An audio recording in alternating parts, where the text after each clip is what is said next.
Pul sözünün lüğətdəki qarşılığı Yəhudilər. Hamı tərəfindən qəbul olunan yeganə uğurları ticarətdir.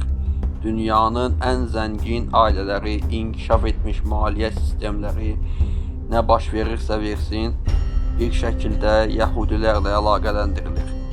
Bəs bu necə baş verdi, bilirsinizmi? Pul verən bir video ilə qarşınızdayım və onların yaşadığı faciələrin necə ağıla sığmaz zənginliyə çevrildiyini izlədikcə təəccüblənəcəksiniz. Yəhudilər uzun illər boyu böyük bir nifrətə məruz qalıblar.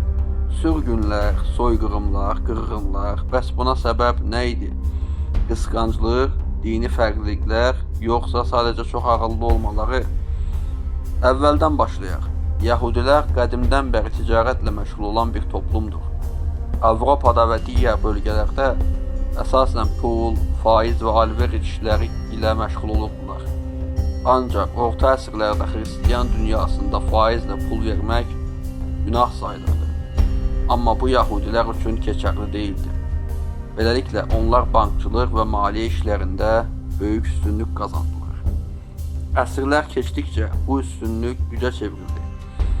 Avropadakı bir çox kral və zadəgan müharibə üçün və ya borclarını ödəmək üçün Yəhudi bankerlər